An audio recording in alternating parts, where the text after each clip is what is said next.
I should have asked you guys, like, because do you guys swear on your guys' podcast? Oh, you're good, man. It's You all say what you Okay. good. want. Yeah. We All right. don't like Glad we you're don't late really too. have stuff that we don't talk about either. So, Okay, you know, cool. you say what you want to say. You can make fun of Trevor as much as Say, you want. Yeah, it's all good. say, say the weird thing. Exactly. I love No, I will say though, no hawk Tua or whatever, because I'm so sick of seeing it it. on Oh gosh. social media. None of that. But all right. Yeah, thanks for jumping on to this week's episode of the Pit Therapy Podcast. Of course. I'm Kyle, and I'm here with Trevor, and we are joined with a very special guest, Mike, who is probably just sick of us asking him to join, so he gave in finally. You know, No, no, no. I want to. I've been, dude. I've enjoyed you guys' podcast, man. I've actually listened to a couple episodes. Oh, well, we very much appreciate that. We enjoy, I mean, honestly, probably everything you've touched. So, like all your music and podcasts. So, you know, Yeah. very, very Thank grateful you. to have you on. Um, yeah. So we wanted to, you know, me and Trevor, big fans of No Bragging Rights for a while. Um, listen to the Walking Blind podcast. Huge fans of what that stands for and checking in on your homies. I think that's just an incredible message and stuff. So, um, yeah, super grateful to have you on. And yeah, Trevor, I don't know if yeah, you want to dude. get anything out of the way first. No, yeah. We'll just get into this, but no, like for real. Really appreciate you following and everything like that.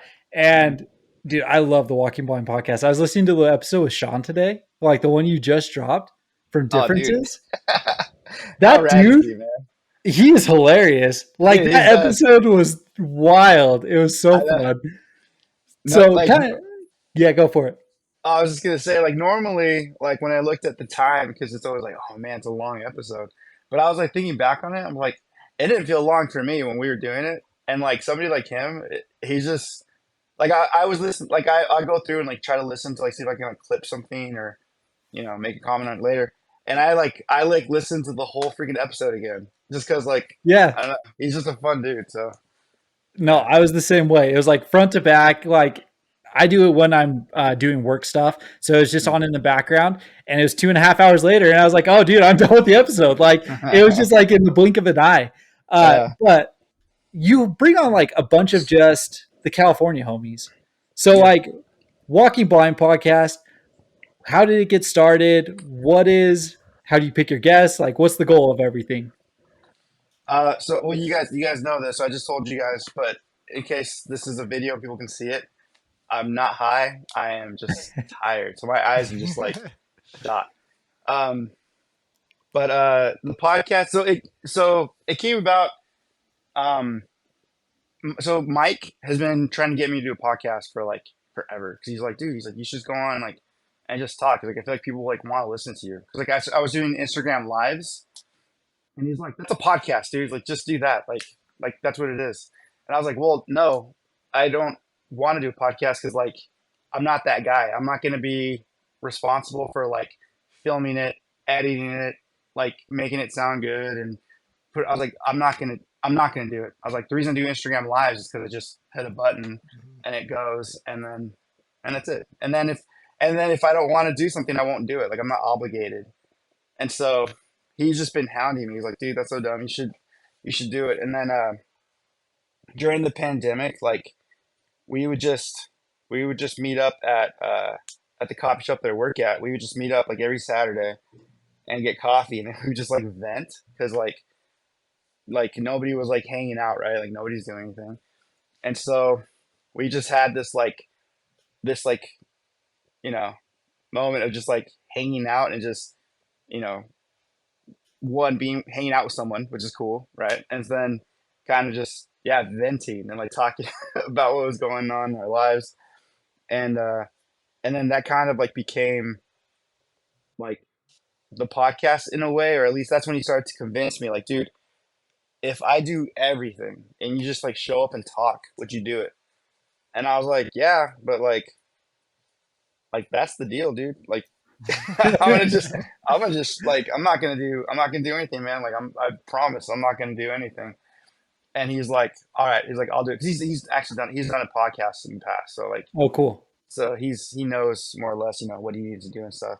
And so I literally just like, yeah, just showed up and talked. And it was supposed to just be like me. Like I was gonna pick like different like things to like talk about or whatever. I kind of started to do it on my Instagram, but I was gonna like go through like different songs of my own, and then also go over like different songs from bands that I like because like I'm a big like lyric reader, and so I just wanted to do something which I think we might still do on the Walking White podcast, but like I like going and like dissecting lyrics and just like seeing what they are. You know, either if it's just praising what they are or like trying to like decipher what they are. Like I've always loved that, and so Yeah. that was going to be part of I think what the podcast was going to be. But like Mike, just because I was like so shy and like so scared, he's like, I'll do the first one with you, and that way it'll be like I'll be like a mediator, and then once you do like the first 2 episodes, then I'll just disappear and it'll just be you. And like after like the first time we did it, I was like, nah.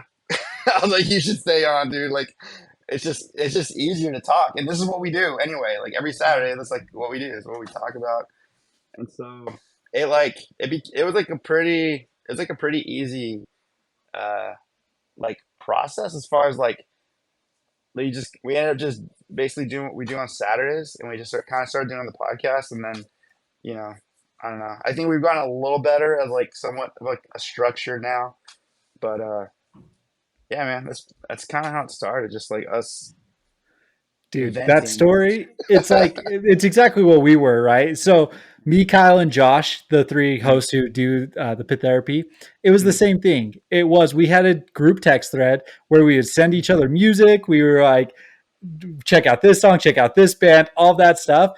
And finally, it got to the point where it was like, if we're sitting here talking to each other, why not at least record it Yeah. and just see yeah, where it goes? You know what I mean? Because yeah. we've literally known each other. What did you say, Trevor? 25 years? When We're I was right out there. there last week. We're about there. So we, Dang, have all these stories of us in high school sneaking into shows or, doing that's dumb freaking crap awesome. together. So when we got together, that's all we would talk about anyway. So we're like, well, let's just record it and people could judge us from the outside. So Dude, it's rad. And yeah, I feel like obviously like everyone, like good scenes are all over the place, but like Salt Lake City. I don't know if you guys are like Salt Lake City proper, but like just Salt Lake City in general, like it's always been like such a cool scene. Like yeah. You have even like a little yeah, bit of a tie here. Like, dude. what's the tie that you've developed over the years with Salt Lake? So dude, it's. Do you want me to go into like the full on like MySpace days and what it was? Yeah, whatever you want, Yeah, man. dude, Like, go for it. sure. MySpace is what started Salt Lake for you. Yeah. Well, so okay, so and I mean, this is a little bit fuzzy now. It's been a long time. Kind of wanted to forget about old stuff, but as if I'm remembering correctly, in the early days of like MySpace is still a thing. That's how we were still trying to like reach out to like bands or venues or promoters or whatever. And so I remember Salt Lake City was always a tough one because I felt like our first messages were like "fuck off," basically. And so because I think we weren't like heavy enough, and then the other thing was I don't think as I think it might have been we might have reached out to, but like I think it's because like we weren't like an edge band, and I think maybe we had just like naively were trying to get on basically the wrong show. Is I think what it looking back on it now because it's like dude, we got like kind of hate for no reason. I felt like, but looking back on it now, I think we were just trying to get on the wrong shows at the time. So this is like 2000 like 7 or something Okay. or yeah, it was a long time ago. Anyway, so I've always had this like in the back of my mind, this like fear of like, dude, we're gonna get jumped if we like go to Salt Lake City. And so I remember we ended up going, and like our first couple times we went through, it was like really uneventful. It was like really small turnouts, and the shows were like fine, which is like I was like, hey, we didn't get jumped, so like this was like this was a win. We had played a venue that had just recently, and this is what people were telling us before. It was a venue that I guess like famously there was like it was like basically like a riot had broken out, which I don't know how common that is, but it was it was like It's not uncommon. yeah, it was like all that to say is that I remember when we started playing, when as soon as kids started moving, they got kicked out because Yeah, like they were like trying to get rid of like because whatever had happened, it like just happened like the weekend before kind of thing, and it was like so they're like the venue. It was like a theater almost kind of thing. yeah. It was called Avalon. Avalon. Had a Yes, slope floor. Yeah, yes, yeah, I'm that pretty sure place. we were at your show. So Oh no Yeah. way, yeah, dude. I'm And pretty So sure we were there. allegedly those things happened. I'm just alle- gonna okay, allegedly. well, so like we had small turnouts was like the norm for us, especially back then, like when we were touring through. And so I don't know, I've just always had it in my back of my mind that like I've always been like waiting for something like bad to happen when we come to like Salt Lake. It's funny, I don't think I've ever like shared this. And so then we like I forget which one I don't know who saw us in Logan. That was me. Is Yeah, that you? Okay. yeah. That was with TIE Fighter, right?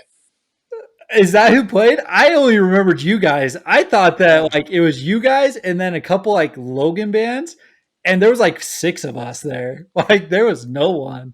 Oh, dude. Okay, well, it might have been with TIE Fighter. Anyway, so I remember we had played and like it was like fun for like all six of you guys there. You guys were like really rad. And I remember thinking like, oh, this was like cool. Like I'd like to, I'm starting to feel a little better about coming through.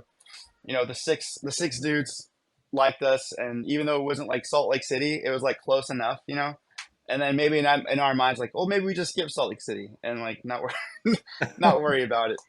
And and so I don't know how long after that uh, we got booked at the Outer Rim, Hmm. and we got booked, and that was when we were out with Defiance and Across the Sun, and so we got booked at this venue, and I remember it being like I don't know if that was like actually Salt Lake City. Was that in Salt Lake City? Yeah, it's Is that close enough. I think okay? it was West Valley, but Salt All Lake right, pretty much.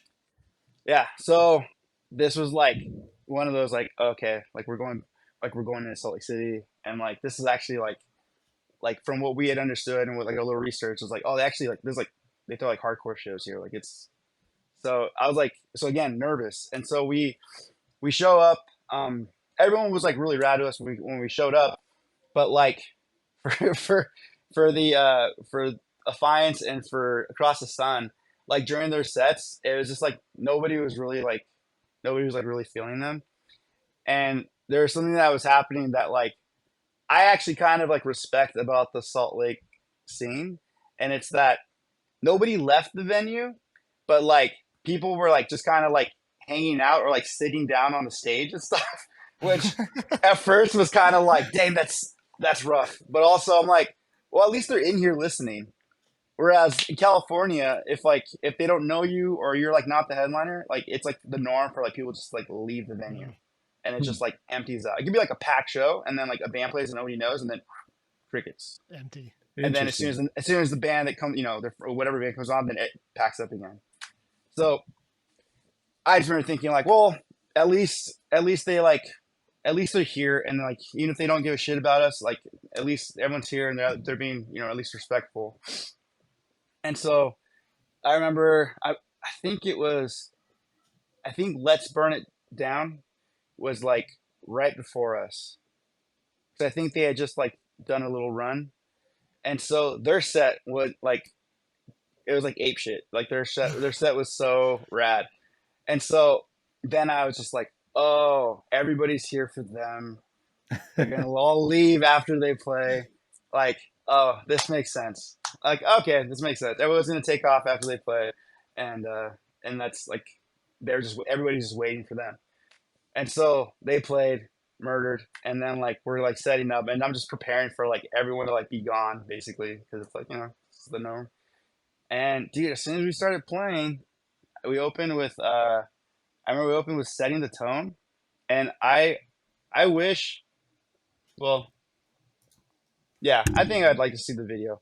If there's a video that exists, I would love to see it because I would love to see what my face was, because I just remember being completely like in shock, like almost to the point where like I was almost like taken out of it. Like, is everybody singing out of like? Is everyone just being like funny? Is everyone like? Did they learn the words ironically? like it was crazy. Like everyone rushed the front, everybody was singing the intro, and I just like was like trying to process what was happening, and that was like the beginning of like, oh, like I, Salt Lake City like fucks with us now, I Yeah, guess. Like, and it was just rad, and like I think maybe it was also kind of like the newer, like probably the newer generation of dudes that are coming out and stuff.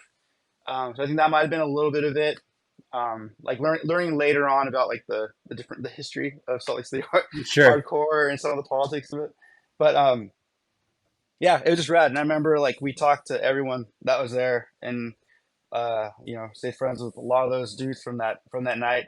Um, and and then it just every show after that, it was just like it always get like better and better and better and like build and then we kept getting put in like bigger venues, which was rad, but also it's like we want to pack out like Hmm. small places, and so but I mean that was kind of where it started. It started at Outer Rim, and it just like I don't know how to explain it other than just like Salt Lake has always just been like really cool to us since then, and it's like you never want to say like, oh, you never want to say like a name of like this is my favorite place to play, but like I would say it. I'd be like, dude, Salt Lake City is like my favorite spot. Sick. Like, yeah, like That's awesome. it was just different. It was just cool. Like that was, I say like I felt like that was where a lot of friends from that scene were like really good about like just like staying in touch even when tours were done. It wasn't like uncommon for somebody to hit me up like randomly, like in between tours and just being like, "Yo, what's up? How's or hey, well, that's sick." Or even just like, "Dude, that's so sick. I saw you guys are gonna go out with this band. That's so awesome, dude. Congratulations." That's Like, awesome. That's you know what I awesome. mean? And so Yeah. it's just like stuff like that, kind of like really like I don't know that it's just cool. Like that went like a long way with us. Um, You and know, it's yeah, it's kind of funny to hear that because growing up in Salt Lake, from our perspective, we were always like, well, shoot, bands don't want to come here, you know? So I don't yeah, know if it maybe was like an older generation that scared people off. I know, you probably know the history now. There's a lot of crap that's gone on in that scene for a while, but it yeah, was like we grew up and we felt like Salt Lake got skipped all the time and we hated that. So it's kind of mhm, funny to hear another side of it to be like, oh, well, we didn't know if we were necessarily welcome there, but we always thought like, well, they don't like us, yeah. you know? Well, it's funny because like, dude, from like that from that moment until our last run that we did, like it was always one of those things where like some bands would be like, oh man, tomorrow's Salt Lake, and like we're like, dude, I know it's gonna go off, and they're like, what? They're like, we were shocked that this is even like a stop, and we're like, dude, no, it's like this is like what I circle like on my calendar Yeah. for, like it's gonna be rad, and so like I we'd always either find a band that was always surprised that like we did well there, or like that we were even going there on the tour. And so yeah, it's just weird. I don't know. I think it might have just been like an old thing that just carried, stuck with some bands, and Sure. you know I don't I know. mean, I we had a lot of issues with shows getting shut down. I literally like one of my core memories of that Avalon Theater is I was standing there as crap was going down, and I was standing right next to Krista from I Wrestle the Bear once, Mhm. and her comment was, "Every fucking time we come to Salt Lake, this shit happens." And so it was one of those things where it was just like you never knew if Yeah, you were even going to play that night, kind of thing. Yeah. Because if something did happen, like you said, the venues were quick to shut things down.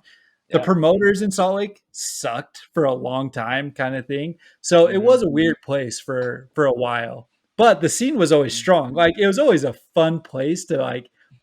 If they liked you, if the scene likes you, they were going to go off. They were going to have yeah, fun with you, kind of Yeah, thing. yeah. So, for sure. Oh, dude, yeah. And that's like what we felt. It's like it's cool. I feel like MBR has always had this like weird, um like we do well in the places that we probably shouldn't, like as far as like the like certain tours that we've been on where it's like we're usually like the band that like it's not uncommon for us to be on a tour where like I'm the only fucking dude that sings, right? And so Yeah. it's so then but then it's like we've done well in like these like places like Detroit. We do really well in Detroit. We do really well uh in Brooklyn, Chicago, like these like kind of like more like harder places, and like we do well there, Yeah. That's and sick. it's like I mean, it's always a it's funny. surprise. I mean, you bring up the only guy that sings. Like, man, I don't know if y'all were just before your time then with that. Because now, like, look at some of these scenes, like bands like Military Gun and stuff that have Yeah. just exploded that sing. And I don't know, man. Like, you walk so they could run. You know. It's And seriously, like back in the day, you're right. Like hardcore scene was like you don't sing, you don't guitar solo, you just like yeah, it's just heavy music through and through. And so dude, and we did all of it, man. We did all the no-nos. We covered a really popular song, not like a like a deep cut. right. I think which by the way, kudos. I don't know who I don't know who's listening. Whoever knew that thing about how we started doing Live on a Prayer, dude, kudos, because that's literally how it happened, man. Is it We were really? I was curious yeah, about that. If it was just kind of like an urban legend kind of thing you find on the internet, or if that really is what happened. dude, that was word for word exactly. Dude, like Rick, that was so Rick, our old bass player. So he was like, he does all the cool songs at karaoke, like all the ones that will get like a bar going, right? Like that's he does those songs. I sing like all like the sad ones and like or like really weird songs. Like so, going to karaoke is always funny because people assume that I'm gonna like sing cool songs like Rick does, and I just don't. And so, yeah, just at practice, and then Rick is just playing that bass line, and then Martin just like I think it's already like a two step. Like I think the original version is like a two step basically, and so Yeah. we're just like, dude, this is like already kind of hard. And then it just happened, and I hate my vocals on that because those were supposed to be they're supposed to be like scratched. That was like this. That was like a that was just kind of like reference takes because um, we got we recorded the song pretty quickly. We went just to do the single, like just to do that, and we like flew through it, and so we had time, but like not that much time for me to be like, dude, I need to like do a full warm up. Like I don't even like really know this song that well. Like I need to like brush up on it. Like I was gonna do that tonight. Like take the song home, practice it, and then record it tomorrow. That's like what the plan was supposed to be.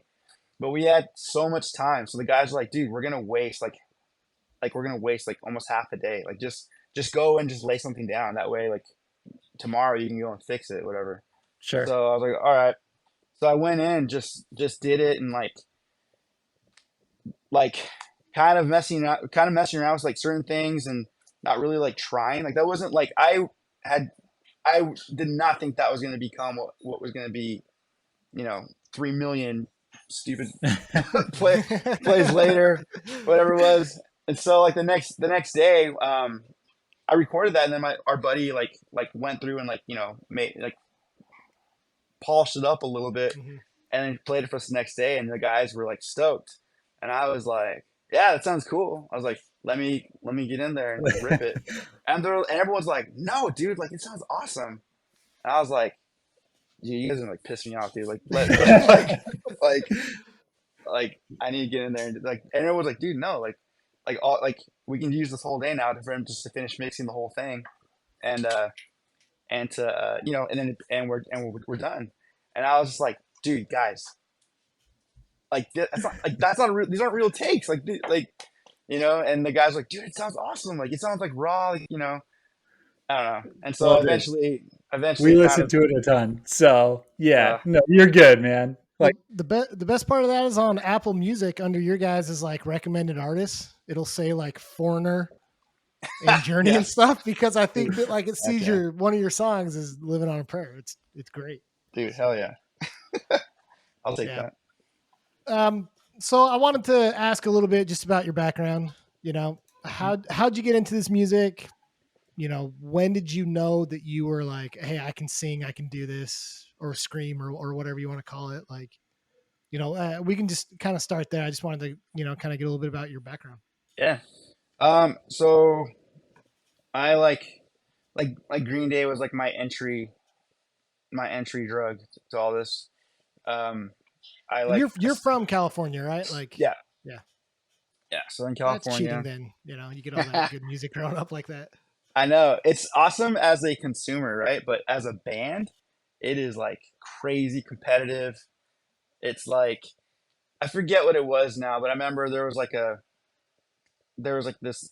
It started as a joke and it's real. It's like, dude, like I can pay $10 to go see your band, or I can go to like this local, like this backyard party that actually has a touring band that's going to be playing, or there's the three venues that are like within like 20 to 30 miles from each other, or you drive 40 miles to Los Angeles and then there's like bigger acts that are coming through. So it's like it was just super hard to like get like anyone to care or like Sure. get people to your shows and stuff.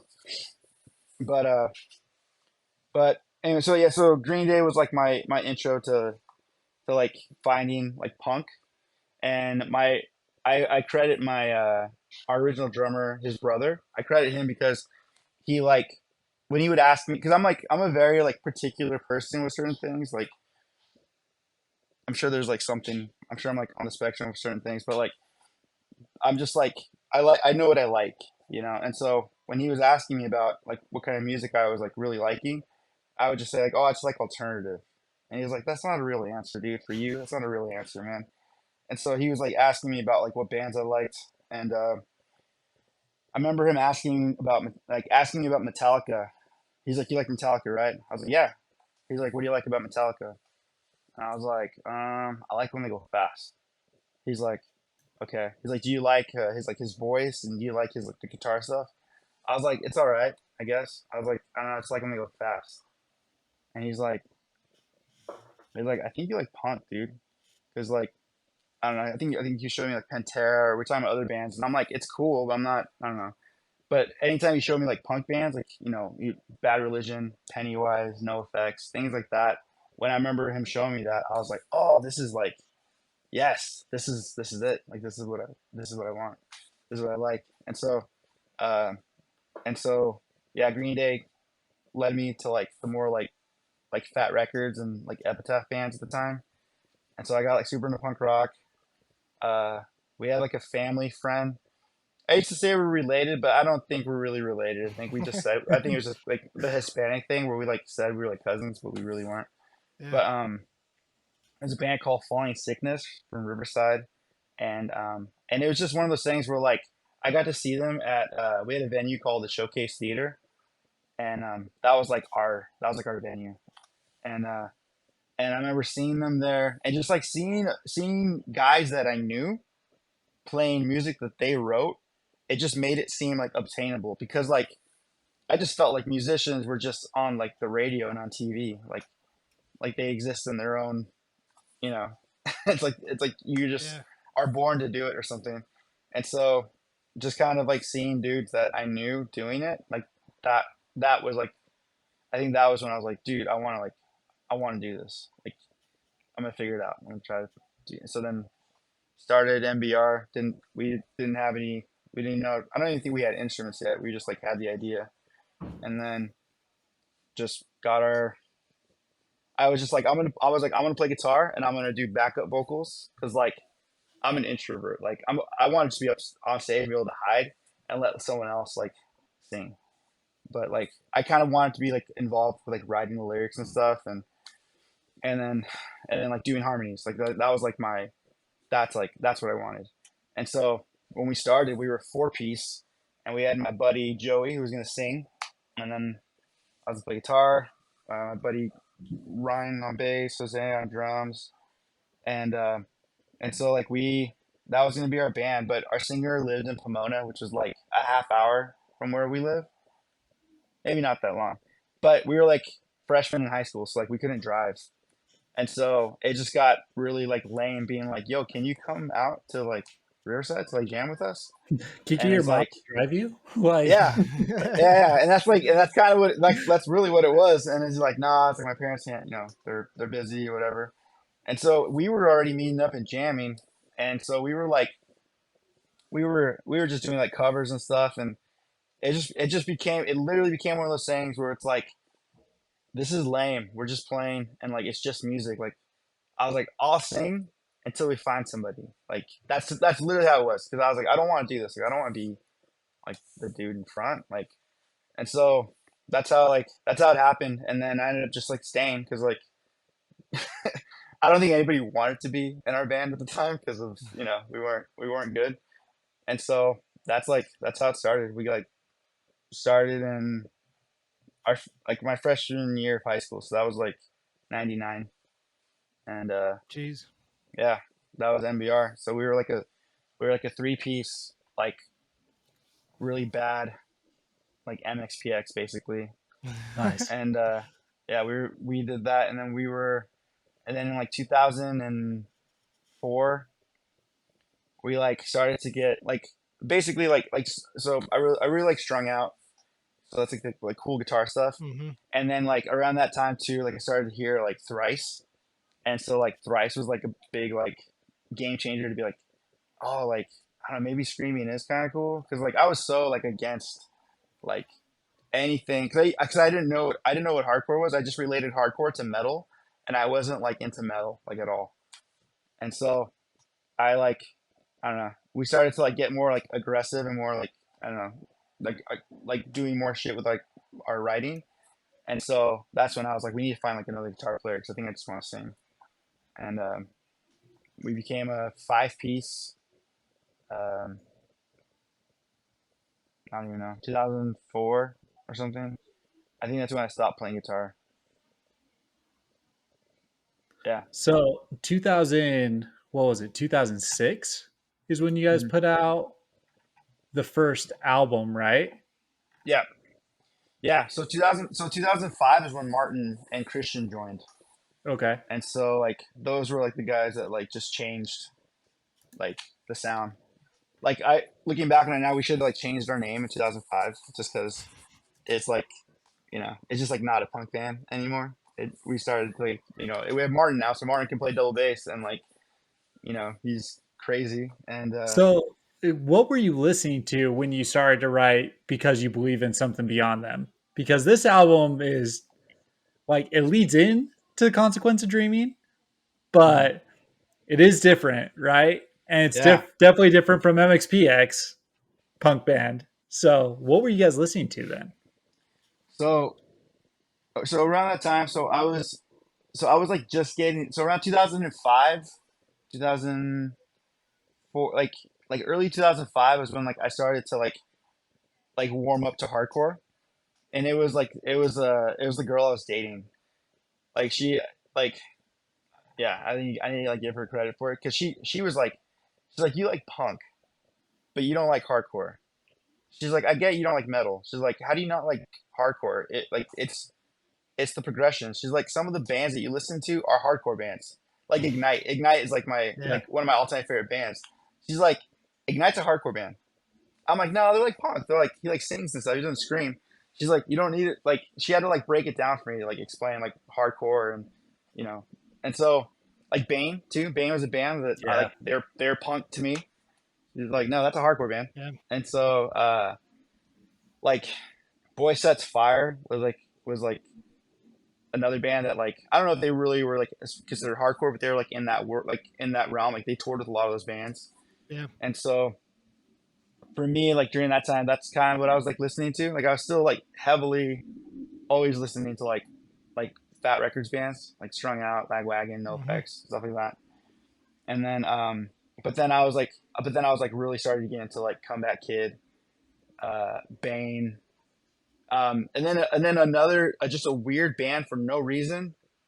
Just a friend that showed us Shai Hulud, and I remember thinking like I'm I don't know how I feel about this. Like it's like metal, but I started reading the lyrics, and I was just like, what the fuck is this? Like I love it, dude. This guy's so angry. This guy hates Yeah. everybody, and so I was like this rant. I'm like, oh, I hate heavy stuff, but then I was like listening to Shai Hulud, like, but not considering them like hardcore at all. Like I was like, this is like my guilty pleasure in like metal, basically, like how I felt about Shai Hulud. And so yeah, like those that album with like that because you believe it's like three different bands basically Hmm. because it was like the tail end of like, hey, we have these like punk rock songs that we never got to put on anything. We have these like songs that we started writing that because we were like, okay, maybe we should go like heavier, and then we have these songs that are like, or maybe go all the way heavy, you know. And so we like we like couldn't decide, and then we just had this weird mix of songs that we just threw on together to make an album. Just I don't know.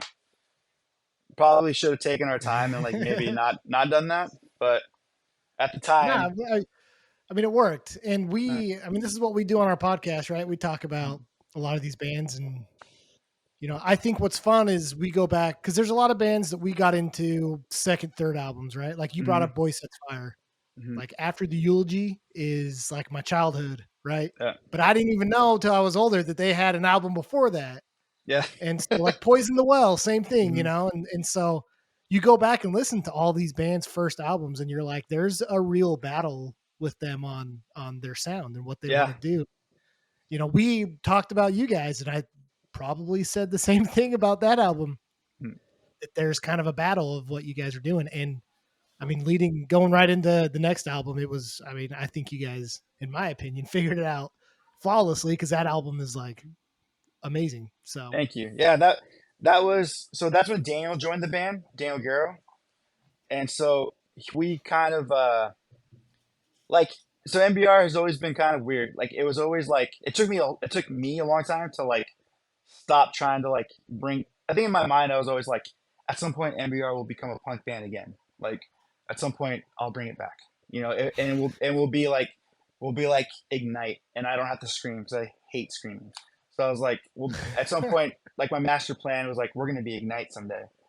And then I think Martin was like, no, we're gonna be like a heavy fucking band. We're gonna like we're gonna go more like hardcore. And I think Christian, our guitar player, had really gotten into like metal. Like he was like a super punk rock dude, but he like really got into like the newer like metal that was coming out, metalcore stuff like As Lay Dying, things like that. Yeah. And and so yeah, so that's why I think our sound like took forever to be what it was. And then when Daniel joined the band, we like we heard his style, and it was like we like trusted it. And I think it was such a compromise for all of us to be like for me, I still felt like, okay, we're probably not going to be like punk rock, but like this at least feels punk, even though it's like heavier and there's like breakdowns and stuff. There's like things that I'm it's pulling on the hardcore that I like, and like it still has like small elements of punk rock that I can, or at least for me, that I feel like I can assert myself in. And it was like and it was like a good like, and Christian and Martin dug it too. Like they had a big hand in like the sound as well. More so Martin's very particular about what he wants.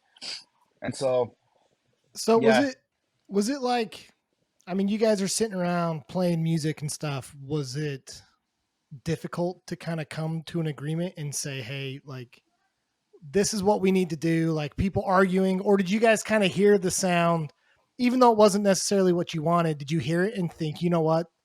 Like, I can get on board with this. This actually works. yeah, I think it's more of that. Well, it's like I remember for me, I was like close enough. Like that's like I feel like I'm happy with this because like there's moments I could feel us getting like even getting heavier, and I'm like, I don't want to get heavier. And so it just felt like I remember not having much to say as far as like like the riffs or breakdowns or anything like that. If it, my thing was always like, can we like make this part shorter, or like can we bring this part back? Like this is like this feels like a verse. Let's make this a verse. Um, and so it was definitely like I was I was happy with it, even though it didn't. There were still things about it that were like not. It wasn't quite there, but it was like definitely in the right direction. And then Illuminator was just like it was just like it was a misstep in the in the sense of like Like we should I have kept. really wanted to ask you about this album, so I'm glad that you went right into it. Yeah. So like I think if you didn't know anything about us, like if there was like no dates on our albums, you would probably assume that like, oh, like they, it went, maybe because you believe Illuminator, Consequence, Cycles, Concrete Flower. Like it seems like progression. Like it felt like Consequences. So it's like you could tell, oh, that's what they wanted for Cycles. Like, but there was a Yeah. whole album. There's a whole album Yeah. in between it, and I think it was just basically like we were starting to play like heavier tours. Like we were starting to get on with like heavier bands, and so it was one of those things where we're like we need to like let's stick to what we're doing, but we need to like beef up our sound. And I remember thinking like, okay, like that, like I'm on board with that. Like we can, as long as we make the choruses catchy, then I'm okay if we lean heavier.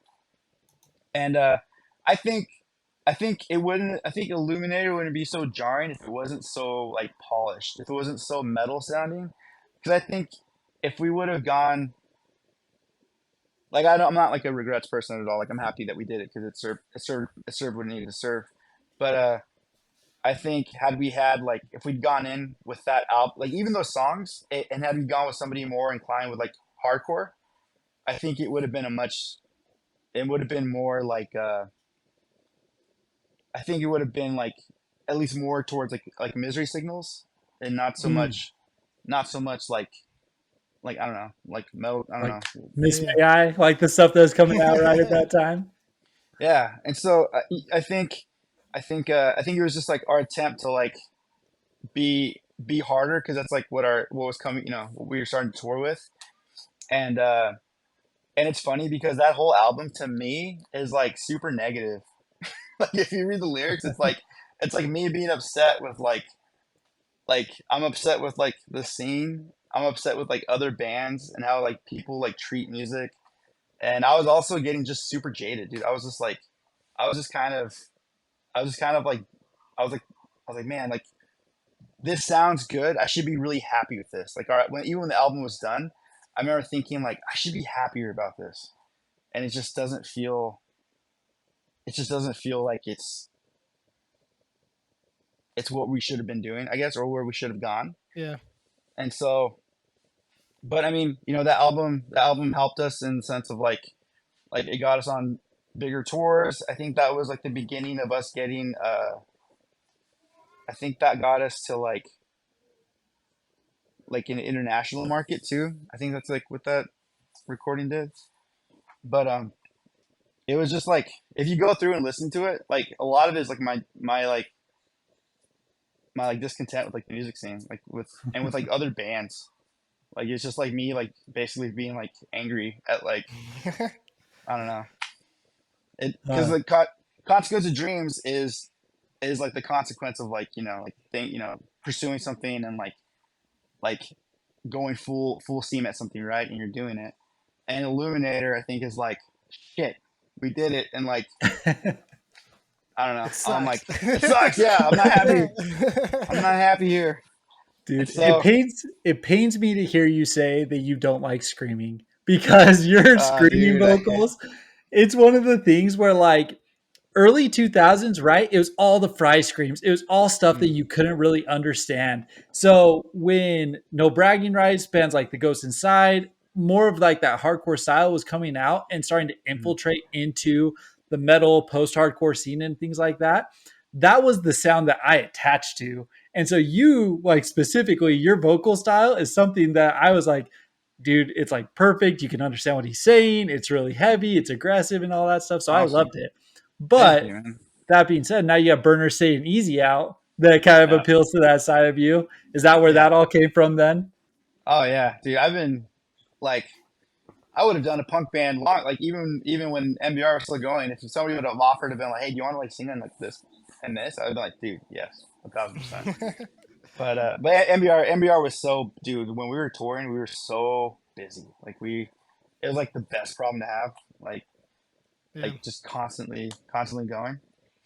But yeah. I mean, I don't like. I say I hate screaming. I think it's just more that I just really prefer like singing, and Sure.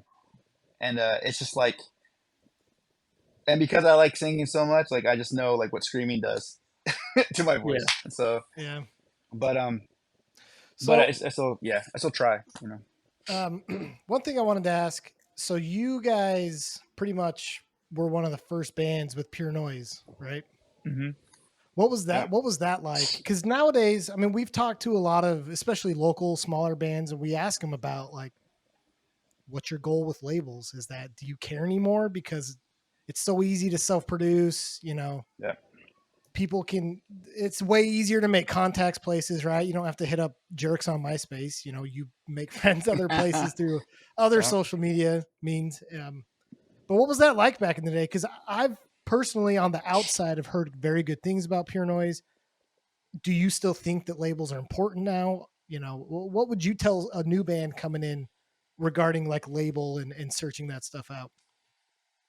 So first off, Pure Noise is legit. Like Pure Noise is awesome.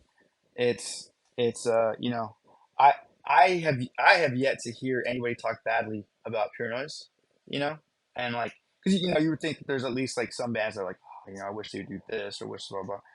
And like I know not everything is like perfect, but it's like I've never heard anybody have anything like really negative to say about Pure Yeah. Noise. We never did. Um, but I think now it's just so different, man. I think record labels are necessary, or the right record labels are necessary for like whatever it is you're trying to do. Like if you're like if you're like serious about like you want to make music your 9 to 5 and that's what you want to do, then like you know, then you know keep a good label like in the back of your mind, but like just hustle and do what you can on your own until you absolutely can't go any further, and then you could benefit from like the backing, the you know social the financial backing of Hmm. a label to do what you can't do anymore or what you like are like tapped out of, I guess, um because for us like I'm not gonna pretend like I didn't want to like so badly wanted to be signed, right? Like that's like the dream when you know when I started I wanted to be on either like Fat Records or Epitaph or Tooth and Nail or something, and then it just never came. And then we signed with uh Standby Records. And I don't know if you guys like know the history with that, but the singer from uh oh man, I always mess this up. I always it's not Close Your Eyes because that's a different band. Before Their Eyes. Mm. So the singer from Before Their Eyes started Standby Records, Okay. and so we met him, we talked with him, and he ended up signing us mostly because he just liked our hustle. Like we had followed Warped Tour for the first time, and we just like hustled every day, like selling our CDs and selling water and stuff. And so he thought that was like he like respected that we were like willing to do that, and so he like signed us like basically like right away, and so that was awesome.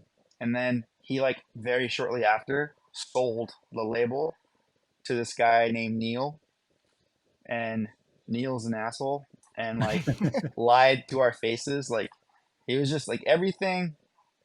Anyway, that's a whole podcast. Yeah. Yeah. Anyway, so to get out of that deal, we had to buy ourselves out of that contract, and it was like money we didn't have, but like it was like one of those things where we're like we're writing these new songs, consequence songs, and we're like, dude, fuck that, we're not gonna like release that with them. Like I'd rather eat these songs, or I'd rather just quit, you know, like or change our name. You know, that was like a thought too. We're just like maybe we just change our name and then just like release this new album, new band. And so as we're like struggling with this, our buddy Jake Round uh, had been like talking about wanting to start a label, and so it was just one of those things where like he had heard he had heard Consequence, and he was just like, dude, I want to put this out. I'll put this out. Like I've been wanting to do it anyway. Like I'll buy it. I'll help you guys buy out whatever's left on your contract, and then let's just do it. Like let's just like let's do We'll Pure figure it Noise. out. Sick. Yeah, Yeah. that's awesome. Which Pure Noise actually started as a booking agency. It was our guitar player Christian and Jake Round, who played bass for a band called Radio Suicide, and then later for a band called Creative Void. And it was they were booking agents for Pure Noise Entertainment, I think is what they call themselves, and it was basically just them acting as reps for No Bragging Rights and for Radio Suicide and Creative Void. Like Sick. it was our guys just pretending Yeah. to like represent, and so which is stupid, but that's what it took for us to get on tours. And so then Jake just took like the name, he came up with the name, so then he like kept it and just it became, I think it was like Pure Noise Entertainment, and then it became Pure Noise Records, I think, Yeah. or maybe that's backwards. I should know this. I think the Anyway, record's currently, so that's okay. probably right. So Yeah. yeah, so it was just Jake just being like, I've been wanting to do this anyway, and I think this album is like awesome, and so he did it, and like it was just us and Jake, and yeah, it was I still it's still crazy to me that he like Pure Noise is what it is. Like Yeah. it doesn't surprise me because he's like a hustler and like he works super hard too. And so like I'm not surprised about that, like that he would be successful, but it's like crazy like how successful like Yeah. the label has become, right? I mean, Pure And Noise is so like the biggest label out right now. It's yeah, incredible. So yeah. they're putting out fantastic stuff. Uh, Mm, Starting in 99, I find mhm, this really interesting and I want to mhm, know your opinion on this. mhm, You guys were talking about social medias with Sean on your mhm. podcast. You got to see no social media to MySpace dying and YouTube. And now with Easy Out, you guys are doing stuff Mhm. on like TikTok and stuff like that. So Ah, like watching this progression of social media, like what is your thoughts around it? How necessary is social media? Is it like the bane of the music industry kind of thing? Like what's your thoughts on social media in general? it's super necessary, and I fucking hate it, dude. I hate it. I hate it. Just know every video that Easy Out does, I'm like my toes are curling. You know what I mean? Like I'm just like, so stupid. Um, but it's like it's just I don't know. It just is what it is. I mean, I think it's also different for like what where an artist is. You know, like if we had all this stuff back in 1999, like I think we would have been huge just because back then we were I was like crazy, dude. We used to like make our own flyers and like hand them out even when we didn't have shows, just like our name, promoting our name, whatever. Sick. Like yeah, like we were like our work ethic was like crazy back then, and we didn't even know what we were doing. We were kind of like doing so much unnecessary stuff with like the little to nothing that we had. And that was in 99, right? Like I didn't even know what websites were, but I was like going to like websites and like finding like anything I could, like anything I found on like any, I don't know, if it sounded like a venue, or like if a band like had mentioned that they were playing at this place, I would like scour the internet, which was like this new thing to me, and I'd like try to find these places.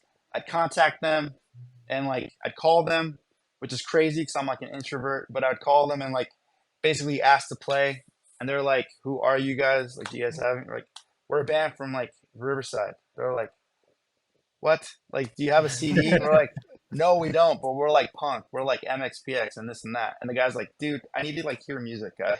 Like, so I mean, we were just like we were like little annoying kids, but like I can't imagine what we would have done with the like the social media that we have now. You know, it would have been like super embarrassing because I think we would have done all the dumb stuff back then too. But I think it's like I think it just depends on like what you're going for as a band, because like No Bragging Rights isn't going to be making like I don't know, we're down to like make like fun content, but like we're not, I don't see us being like that hard on on like TikTok, you know what I mean? Or Yeah. like doing stuff. Like when it first came out, I think we made like an attempt at it, and then it's kind of like I don't want to keep up with this. Like I I don't know. I don't want to do this.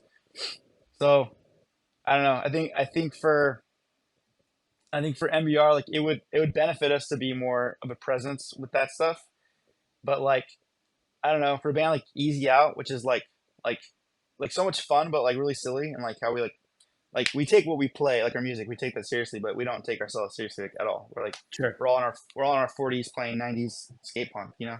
Yeah. And so we're just I think for that we're kind of just like we're just diving in because it's right. It's there. We can do it.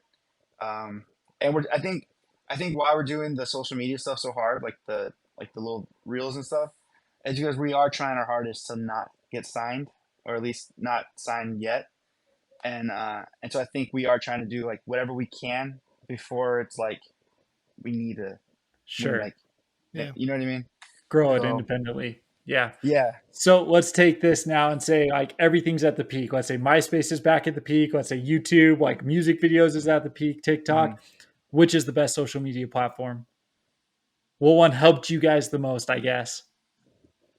Whether it's no bragging rights and easy out, burner say, whatever. Mm,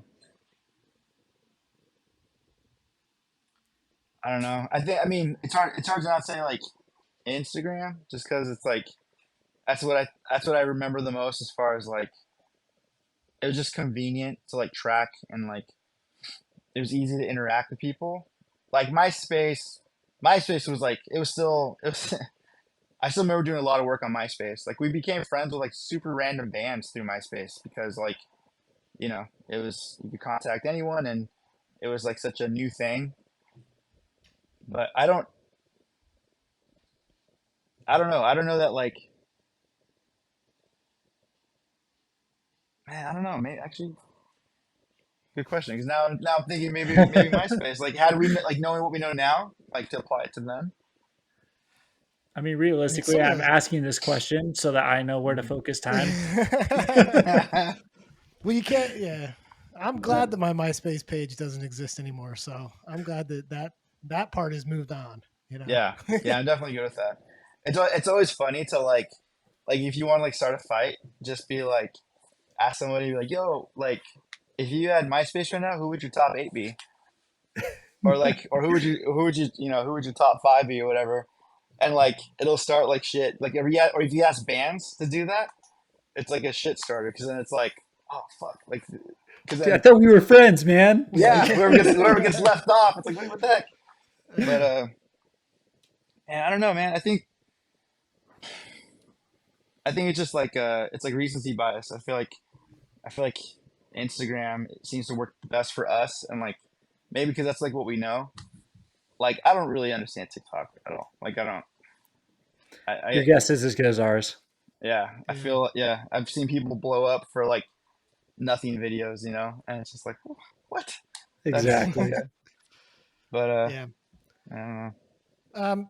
So like, we don't want to keep you all day. One of the last things I wanted to ask was I saw on the Walking Blind Instagram page, you guys say that you're like semi retired frontman or whatever Yeah, doing podcasts. I don't know why What? that. Okay, because I was going to ask like, what does semi retired mean, and like, do you think you could ever really just like hang up the gloves and like not make music? No. So we should probably take that down. Is that on our Instagram or is that at? Yeah, It's it's on the Instagram. Walking Blind. Yeah, on Instagram. Yeah, Um, I don't know. It just seems like I think actually okay. I think I can defend it. I feel like in Mike's mind and in my mind too, in a certain way. I feel like we've only known one way to do music, right, for so long, and it's like full on, like full time. Like this is what we yeah, do. This is who we are. This is like. So I think in that sense, it's like we're still doing music, but we're not full time, you know. And I don't know if that doesn't make sense for it being semi retired. but I get what you're saying though, that like you're not one of these youngins out there grinding every day, like just doing that, right? I mean, yeah, Yeah, we were talking earlier. You have like a job, you know. yeah. That's not. That's not cool, but Yeah, that's not punk. it's not punk. Yeah. Yeah, yeah. I don't know. I feel like we need to change that. I feel like there's. I think I think that's where his. I think that's where the thinking was, where it's like we're just like not doing it full time. Yeah. I don't know. That's fine. I Yeah. just look like the last. I guess it's not an EP. Do you call your last No Bragging Rights album an LP? I don't know. That you're self-titled. That album, I probably listen to it at least once a week. Totally struck a Mm. chord with me. I love like the melodic sound in it and stuff. So if you were gonna say like, yeah, I'm done, then like, we would have problems because you got to do more stuff after that album because it's so good. Oh, thank you, man. So I don't want to hear the like semi-retired. Yeah, no. We're still. I still like. Which is why like no bragging rights never said like we were breaking up. Like I've had to like check people on that. They're like, "You guys announced your breakup." I was like, "No, we didn't. Never. I never announced it."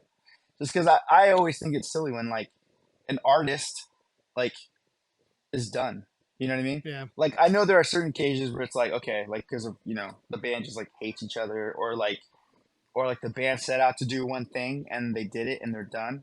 Like I can understand that, but like for us, like I even when I was like done touring and I was just like I need a break. I don't want to I don't want to hit the road anytime soon. I was never in my mind like done, at least with no bragging rights. Like I just needed a break, Yeah. and I've always felt like we're gonna. I can't see us not. I can't see us like not being like what's the word? Like I feel like I have so much to say still. Like I still have like dude. We could have written an album basically. Like it was just a Yeah. matter of like timing and like it's just timing like music wise. Like we did it was supposed to be 6 songs and then last second uh it was like one of those like Hail Marys like Daniel Daniel and Tron they wrote the EP the self-titled and like they just threw out this song and I literally wrote it like flying to record. I from the moment the flight started from LA to Tacoma, I wrote entirely like the full lyrics didn't really change a line for our song Walking Blind. And so Wow. that's the only reason that song is on the album or on the EP. It's supposed to be 6 songs because that's like that's an EP. Like Sure. are you we basically it's like a mini album. It's like 7 songs, like I don't know what Yeah. the runtime is. So I'm glad that song made it on there because Walking Blind is I dope. know isn't that Awesome. crazy? Yeah. And it like Yeah. yeah, I literally had I not finished it on that flight, we wouldn't have done it because it would have been like silly to like when I landed, we started recording like that night, Yeah. or the next day, and so it's like I don't know. It just the only reason why the guys even listened to being like, okay, let's try it was because on the flight, not only did I write all the lyrics, I had like a little recorder on my phone, and I was just like talking melodies just because like I heard the whole song already, That's you so know? cool. That's awesome. Yeah, and That's way cool. yeah, and it was just like fine tuning in the studio, but yeah, I don't know, it's crazy. Well, I've got one more for you, and then we'll Yeah. let you out here, dude. I could talk to you forever about like lyrical content, all that stuff. Your music, like the meaning behind everything, means a lot to me. I've had a lot of weird stuff happen over the last couple of years, and so lyricalize, like it all hits home. So, question comes down to I don't remember what magazine or what website usually does this, but Mhm. they ask a question: what song are you most proud of, or what song do you want to be remembered for? And then vice versa, which lyric or song just makes you cringe? And you're just like, man, I shouldn't have done that. uh, I mean, could be cringe. it could be any of the stuff you worked with too, right? Oh, yeah, it Yeah. doesn't have to be NBR, Burner State, a forgotten band that no one knows about kind of thing. Like, Mhm. what do you got for us? Oh man, I don't have it in front of me. I'm sure if I read through Illuminator, there's some stuff on there. I'd probably be like, you probably didn't have to say that. Uh, cringe. I don't know. I say magic in one of our songs, and it's like on our not an EP, uh, uh, uh, Not quite an Pat, EP. The Unafraid to yeah, Burn, Passion vs. Fashion. yeah, Passion vs. Fashion. Uh, I say like I say magic in our songs or magic in our music, which I thought was like because like Thrice does something very similar, but it's so much cooler when Thrice does it, and like and our song, it's like one of those things where like when we were recording it, our buddy was like, "Did you say magic?" I was like, "Yep, sure, I did." He's like, "All right, I just want to make sure that you said magic, and that's what you recorded, and that's what you're gonna record." It's like, yeah. Um, I don't know. There's just like different. There's like certain things like I just like lyrically that are like that hit me a little weird now. Just like context and stuff. I am my own champion, which is like I think it's a cool line, and like for what I meant it for was, uh, you need to be an active participant in your life changing. All right, or if you're like, or if you want to get things, you want things to be better, you need to be a participant in that. Like sometimes you can't just wait for someone to just come and rescue you. You gotta like start paddling or something, right? That's what I was thinking for that. And I think when people get that, I think it's cool. But like also, I'm like I come from like a Christian background, and so like I've also seen like the side of it where people are like, I'm my own God, and that's like not what I it's not what I Intended. wanted intended. But I can't control what people think, so Yeah. I don't know. Uh, I'm sure there's. If I had like my lyrics in front of me, I'm sure I could point to several lines and being like, probably shouldn't have said that. Um, my favorite song, or what is it? What was the question? The song I want to be Yeah. remembered for? So the one you're most proud of, or the song you want to be remembered for. Either way. Um,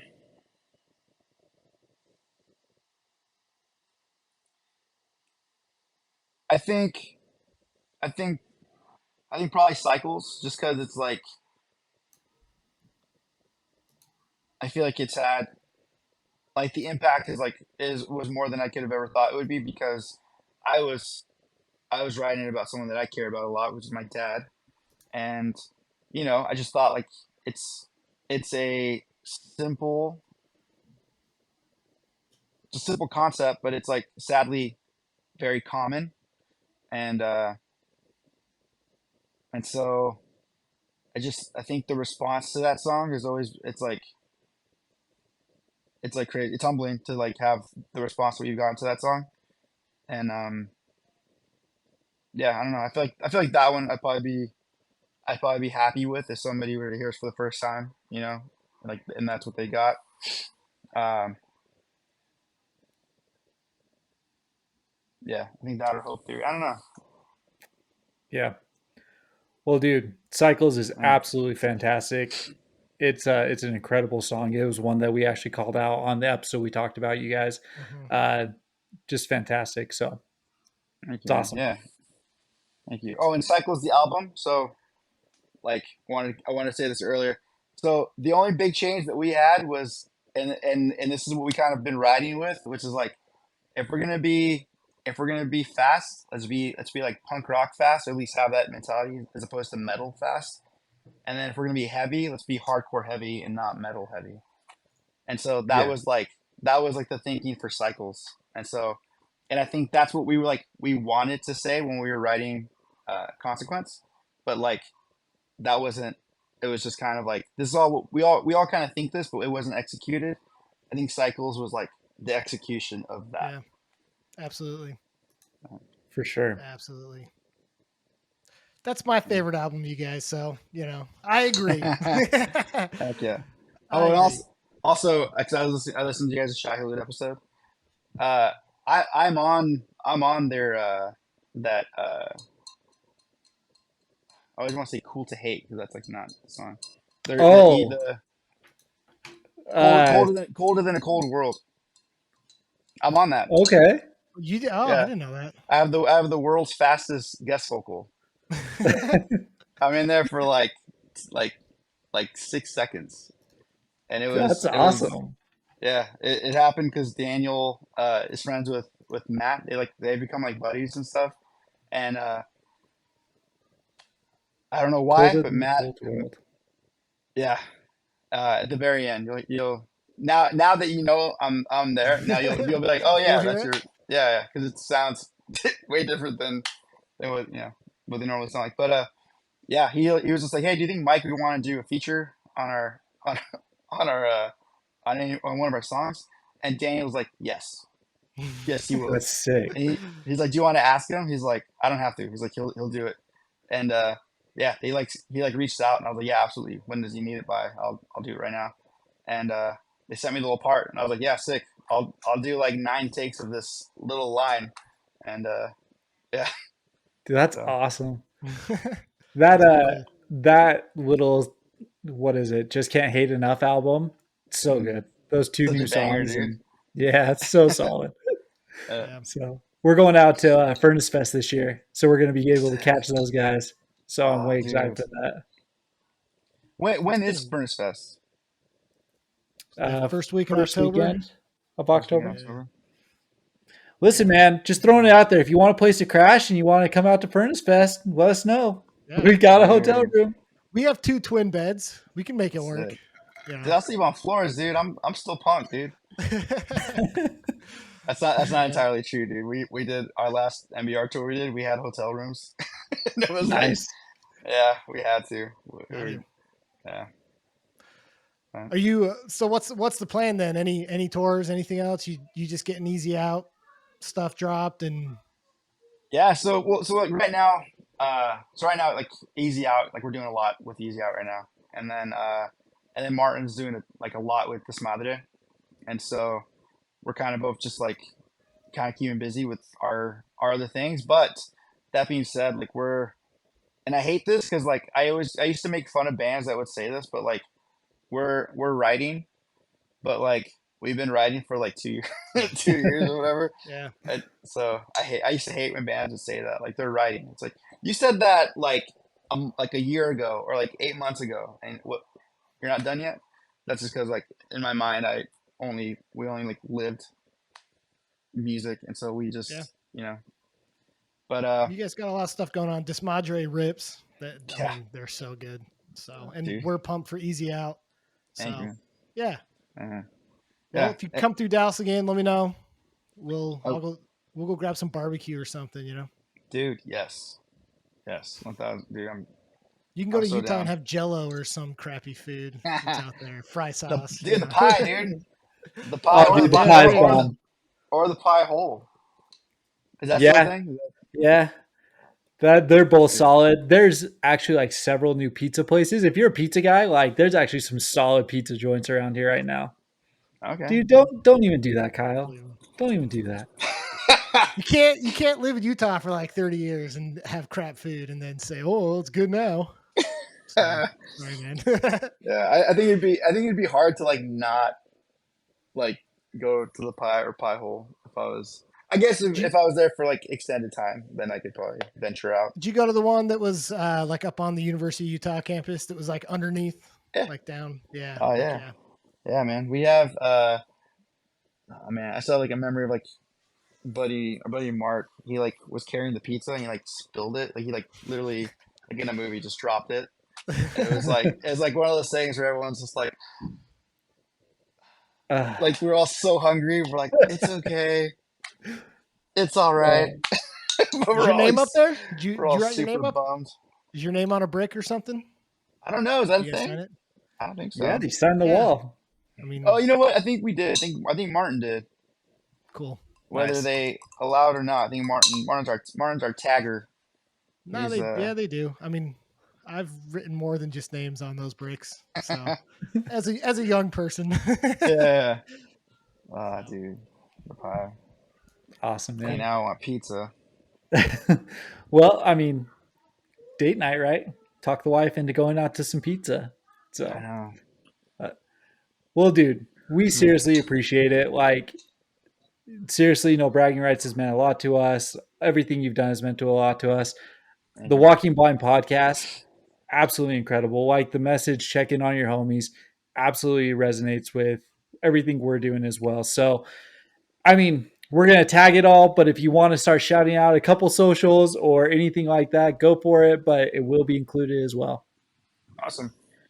Yeah, Walking Blind Pod. I think everywhere. I feel like that's. I think that's what we have. And then no bragging rights. Um, I don't know what our. I think it's just no bragging I think rights. it's At like MBR band. Instagram. Is it MBR band? It might be Oh, MBR band.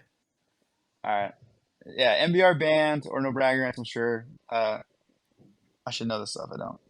And then Easy Out Punks everywhere. Um, really excited for that. Burner Steak is kind of we're kind of chilling for a minute. We're doing the hiatus thing. Um, but Burner State is still we still have our stuff up. But but our active the ones that are most going to be most active are Easy Out and and hopefully no bragging rights here when we write. So that's kind of the thing. Like once we like have music out, then we will you know Yeah, we'll go support Nice. it. So we get it. Yeah, we'll make sure to tag you and get the stuff shared. So and you guys, Cool, dude, you man. guys' stuff is cool, man. Like I went today to kind of look through stuff, and like I already kind of have some episodes where I was like, oh, I want to see Oh this, man. and I love, dude. You guys should. I don't want to like tell you guys what to do, obviously, but like, there's a lot of sick like Salt Lake City bands that I don't think like people know about, and I don't know. I think it's cool that you guys are doing the local thing. I think Yeah. you guys should definitely do that, and also like some like throwback bands too. We're working our way through a lot of locals. If just so you know, one of the locals you should check out, who's actually coming through in August, is Uh, Johnny Baseball. They're coming through. Johnny They're playing. Baseball, okay. Yeah, they're playing program. They're pop punk. They feel a lot like Set Your Goal style, so it's like the pop punk with the hardcore backing. Super solid. They have a D's Nuts cover. Like it's awesome. Sick. So that's a Sick. band that you should check out for sure. Yeah, yeah. Cool. Dude. Okay. I was about to say I'll put it in my phone, but my phone's right here. So I can also wait, wait, text you some. when is that? August 3rd, I believe, is when they're at program. So they're going up to, they're starting up in Chico, and there's Hmm. like a skate, a little skate festival, I think, up there. And then they're working their way down to LA, and then they're coming back over towards Salt Lake. So I think it's August 3rd. Oh man. Okay. Um, so my wife and I we committed to going to Yosemite that weekend, and Gotcha. because it's supposed to be Friday, Saturday, Sunday, but so we like confirmed this a while ago, and then Holy Name is gonna Yeah. be at Glass House. And so we're like, oh, I was like, I can't miss that. So we got tickets to that. So we're gonna go to the show, and then I think we're gonna just drive overnight from the Oh, show. really? Yeah. Dude, that's sick. So Dude, holy name. Tommy, he is a Utah resident now. So, like, mhm. we've always been big Sleeping Giant fans, Holy Name fans, like everything that he's Same, done. dude. And you guys had Death Star back in the day out in Cali. So, Terrifying, dude. Because that was like before I was like that was like early. Like I was still very new to like heavier music, and then they're like the first band where I was just like, so they mosh on stage too, and they mosh like these guys are like everywhere. Like it was like seeing Death Star for the first time was terrifying, and yeah. it's just funny because they're all like such like rad yeah, dudes. But that's how we yeah, felt about Sleeping Giant too. yeah, Some serious shows I've been to in the basement of a church to Sleeping Giant. dude, Um, and then just super violent. yeah, And the crazy thing is, like, couldn't be nicer guys. You know what I Yeah, mean? Just the nicest uh, dudes. So, dude, yeah. Tommy's like yeah. I look up to that dude. It's funny we haven't like talked much as far as like in person or whatever, or even hung out or anything like that. But like I've gone to see him like speak and stuff when he's been out here, and I mean, yeah, he's just like he's just real deal, man. Like yeah. yeah, he does awesome music, and then it's like that's cool that he's a pastor and stuff. Then he also has like his own like Like he's involved like the nonprofit thing with the running against Run against human traffic. trafficking. Yeah, Yeah. Yeah. like just yeah, All around just solid surprising. dude. Right. So Yeah, Walks the walk. Good guy. yeah. yeah. I'm Well, jealous dude, you guys have him up there. I know. The funny last time I talked to Tommy, and it was only for a minute, was at the Zabalba show. The Zabalba came through and played, and dude, Dude, like that brought out all the old heads. So Tommy was moshing, like all the old guys are moshing, like it was dude, awesome. So it so was a good cool. time. But That's well, nuts. dude, we seriously appreciate it. We'd love to get you back on maybe when, some more music comes out or if you guys announce a tour or anything like that. We'd love to get you Yeah, back cool. on. But yeah, we'll let you get going. So Yeah, appreciate your time. dude. Yeah, thanks for having me, guys. And yeah, I'm enjoying the podcast. So keep it up. Thanks, Appreciate man. it. Okay. Appreciate it. Well, peace.